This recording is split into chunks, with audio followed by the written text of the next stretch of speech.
ಮೊದಲು ಬೆಂಗಳೂರು ಮಹಾನಗರ ಪಾಲಿಕೆಯಾಗಿತ್ತು. ಅದಾದ ಬಳಿಕ ಅದು ಬೃಹತ್ ಬೆಂಗಳೂರು ಮಹಾನಗರ ಪಾಲಿಕೆ ಅಥವಾ ಬಿಬಿಎಂಪಿ ಆಯಿತು. ಈಗ ಗ್ರೇಟರ್ ಬೆಂಗಳೂರು ಆಗಿದೆ. ಈ ಗ್ರೇಟರ್ ಬೆಂಗಳೂರಿನಲ್ಲಿ ಒಟ್ಟು ಎಷ್ಟು ಪಾಲಿಕೆ ಇರುತ್ತೆ? 3 ಪಾಲಿಕೆ ಇರುತ್ತಾ ಅಥವಾ 5 ಪಾಲಿಕೆ ಇರುತ್ತಾ? ಈ ಒಂದು ಪ್ರಶ್ನೆಗೆ ಉತ್ತರ ಹುಡುಕೋದಕ್ಕೆ ಇವತ್ತು DCM DK ಶಿವಕುಮಾರ್ ಅವರ ನೇತೃತ್ವದಲ್ಲಿ ಎಲ್ಲ ಕಾಂಗ್ರೆಸ್ನ ಶಾಸಕರು ಸಚಿವರು ಸಭೆ ಸೇರಿದರು. ಹಾಗಾದರೆ ಅಲ್ಲೇನಾಯಿತು ಈ ಸ್ಟೋರಿಯಲ್ಲಿ ನೋಡೋಣ ಬನ್ನಿ.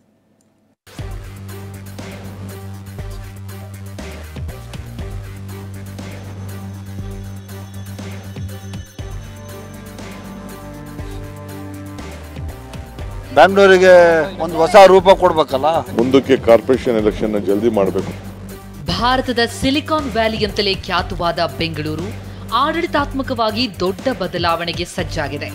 ಇವತ್ತು ಉಪಮುಖ್ಯಮಂತ್ರಿ DK ಶಿವಕುಮಾರ್ ತಮ್ಮ ಕುಮಾರ ಪಾರ್ಕ್ ನಿವಾಸದಲ್ಲಿ ಬೆಂಗಳೂರಿನ ಕಾಂಗ್ರೆಸ್ ಶಾಸಕರು ಮತ್ತು ಸಚಿವರೊಂದಿಗೆ ಗ್ರೇಟರ್ ಬೆಂಗಳೂರು ಅಥಾರಿಟಿಯ ರಚನೆಯ ಬಗ್ಗೆ ಮಹತ್ವದ ಸಭೆ ನಡೆಸಿದ್ದಾರೆ. ಸಭೆಯಲ್ಲಿ ಸಚಿವರಾದ KJ ಜಾರ್ಜ್, ಜಮೀರ್ ಅಹಮದ್, ಭೈರತಿ ಸುರೇಶ್ ಸೇರಿದಂತೆ ಶಾಸಕರಾದ ಕೃಷ್ಣಪ್ಪ, ಪ್ರಿಯಾ ಕೃಷ್ಣ, ರಿಜ್ವಾನ್ ಅರ್ಷದ್, ಬಿಜೆಪಿಯ ಉಚ್ಚಾಟಿತ ಶಾಸಕ ST ಸೋಮಶೇಖರ್ ಕೂಡ ಭಾಗಿಯಾಗಿದ್ದರು.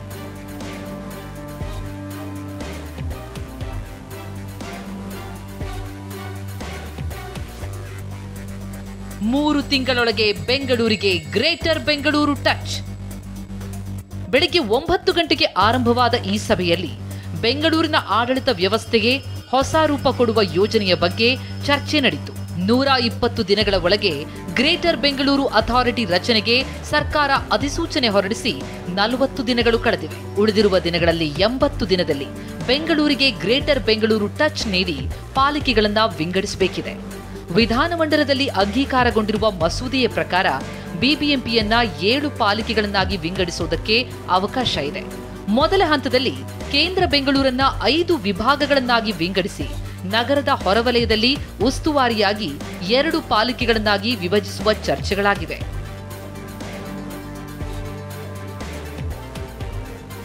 ಮೊದಲ ಆಯ್ಕೆಯಲ್ಲಿ ಆರಂಭದಲ್ಲಿ ಬೆಂಗಳೂರನ್ನ 3 ಪಾಲಿಕೆಗಳಾಗಿ ವಿಂಗಡಿಸುವ ಯೋಜನೆಯಿತ್ತು. ಸೆಂಟ್ರಲ್ ಬೆಂಗಳೂರು, ಮಹದೇವಪುರ ಮತ್ತು RR ನಗರ ಅಂತ ವಿಂಗಡಿಸುವ ಪ್ಲಾನ್ ಇತ್ತು. ಕೆಲವು ಶಾಸಕರು ಮತ್ತು ಸಚಿವರು ಆಡಳಿತಾತ್ಮಕ ಮತ್ತು ಆರ್ಥಿಕ ಕಾರಣಗಳಿಗಾಗಿ 5 ಪಾಲಿಕೆಗಳ ರಚನೆಗೆ ಸಲಹೆ ಕೊಟ್ಟಿದ್ದಾರೆ. ಬೆಂಗಳೂರು ಪೂರ್ವ, ಬೆಂಗಳೂರು ಪಶ್ಚಿಮ, ಬೆಂಗಳೂರು ಉತ್ತರ, ಬೆಂಗಳೂರು ದಕ್ಷಿಣ ಮತ್ತು ಬೆಂಗಳೂರು ಕೇಂದ್ರ ರಚನೆಗೆ ಸಲಹೆ ನೀಡಿದ್ದಾರೆ. ಕೆಲವರು 7 ಪಾಲಿಕೆಗಳ ಸಾಧ್ಯತೆಯನ್ನು ಮುಂದಿಟ್ಟಿದ್ದಾರೆ. ಆದರೆ 3 ಪಾಲಿಕೆಗಳಿಂದ ಆಡಳಿತವನ್ನ ಉತ್ತಮವಾಗಿ ನಿಯಂತ್ರಿಸಬಹುದು ಅಂತ ಸಭೆಯಲ್ಲಿ ಕೆಲವು ಶಾಸಕರು ವಾದಿಸಿದ್ದಾರೆ.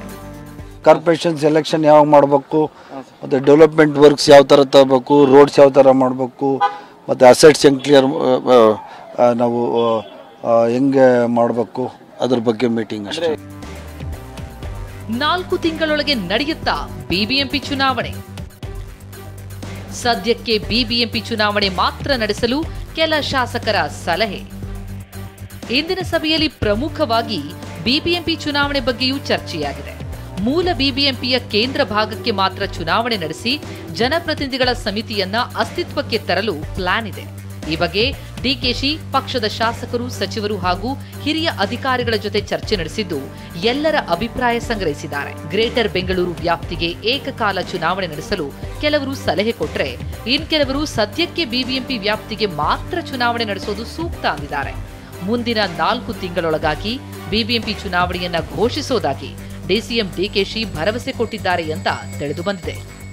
ಮುಂದಕ್ಕೆ ಕಾರ್ಪೊರೇಷನ್ ಎಲೆಕ್ಷನ್ ಜಲ್ದಿ ಮಾಡಬೇಕು. ಯಾವತ್ತು ಮಾಡಬೇಕು, ಯಾಕೆಂದ್ರೆ ಟೈಮ್ ಆಗ್ತಾ ಇದೆ. 4 ತಿಂಗಳ ಒಳಗಡೆ ನಾವು ಅದನ್ನೆಲ್ಲ ರಚನೆ ಮಾಡಬೇಕು. ಎಷ್ಟು ಕಾರ್ಪೊರೇಷನ್ ಮಾಡಬೇಕು, ಕೆಲವು ಸಲಹೆಗಳನ್ನು ಕೊಟ್ಟಿದ್ದಾರೆ. ಅಪೋಸಿಷನ್ ಲೀಡರ್ ಹತ್ರ ಒಂದು ಮಾತು ನಾನು ಅವ್ರನ್ನೂ ಕೂಡ ವಿಶ್ವಾಸಕ್ಕೆ ತೆಗೆದುಕೊಳ್ತೇನೆ, ಕೇಳ್ತೀನಿ, ಅವ್ರ ಅಭಿಪ್ರಾಯನೂ ಕೇಳ್ತೀನಿ. ಬೆಂಗಳೂರು ಶಾಸಕರ ಜೊತೆಗಿನ ಸಭೆಯ ಬಳಿಕ DK ಶಿವಕುಮಾರ್ ಮುಖ್ಯಮಂತ್ರಿ ಸಿದ್ದರಾಮಯ್ಯ ಅವರ ಕಾವೇರಿ ನಿವಾಸಕ್ಕೆ ತೆರಳಿ ಸಭೆಯಲ್ಲಿ ನಡೆದ ಚರ್ಚೆಯ ವಿವರಗಳನ್ನು ಮಂಡಿಸಿದ್ದಾರೆ. ಅಂತಿಮವಾಗಿ ಎಷ್ಟು ಕಾರ್ಪೊರೇಷನ್ಗಳನ್ನ ಮಾಡಬೇಕು ಎನ್ನುವುದನ್ನ ಸಿಎಂ ಡಿಸೈಡ್ ಮಾಡಲಿದ್ದಾರೆ. ಪ್ರಮೋದ್ ಜೊತೆ ಹರೀಶ್, TV9 ಬೆಂಗಳೂರು.